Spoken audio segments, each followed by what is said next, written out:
بسم اللہ الرحمن الرحیم نحمدہ و نصلی علی رسولہ الکریم۔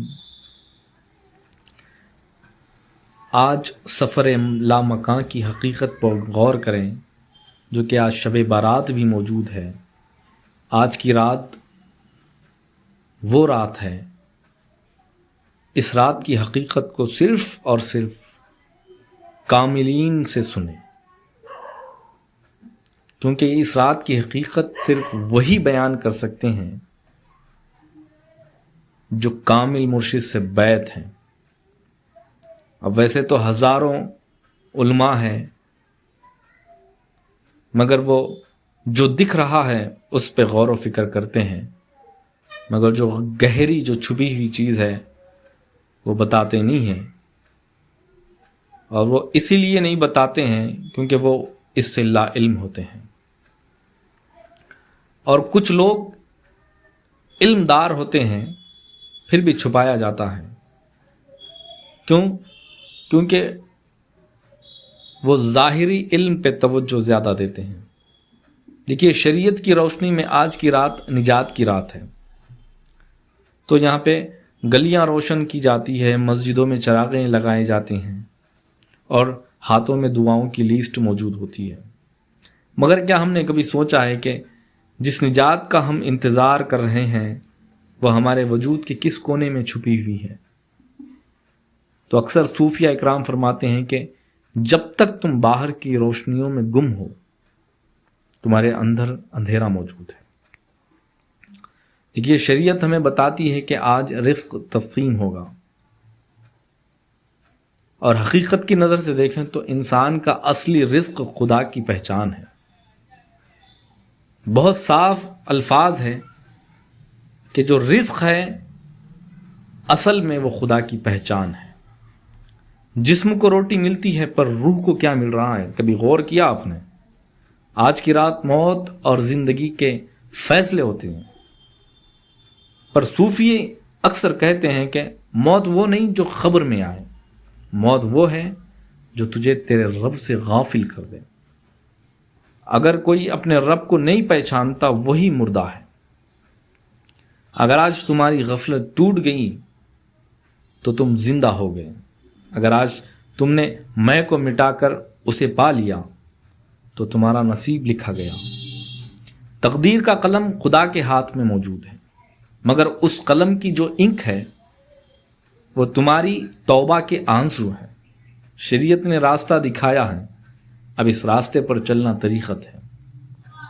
دیکھیے، سلطان العارفین حضرت سقی سلطان باہو رحمۃ اللہ علیہ بھی فرماتے ہیں کہ یہ اسم اللہ ہے جو تب پھول دیتا ہے جب نفس کی مٹی نم ہوتی ہے۔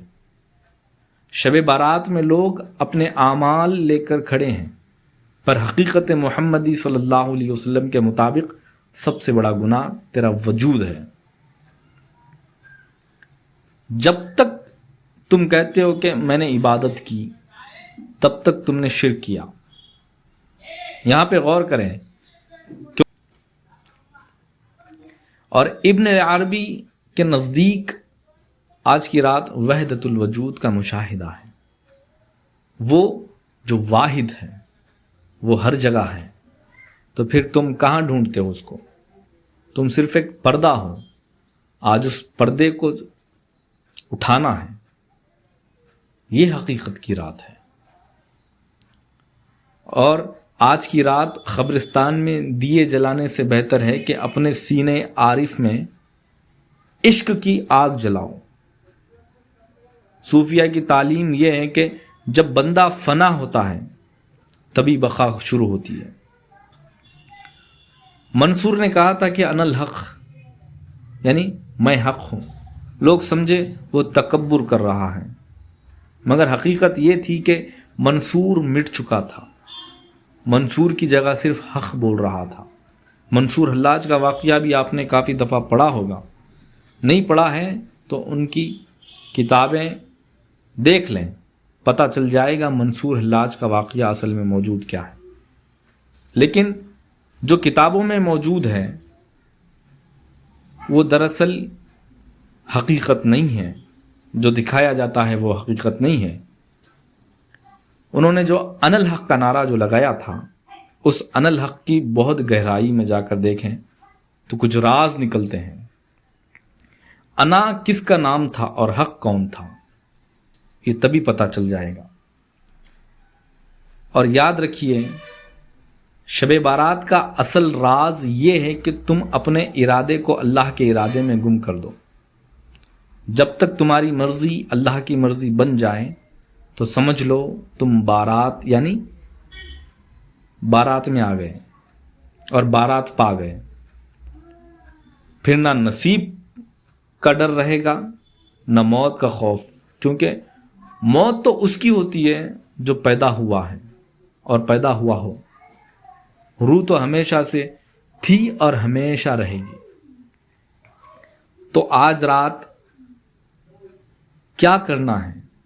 اپنے کامل مرشد کی صحبت میں بیٹھ کر وہ علم لیں جو آپ پہ فرض ہے۔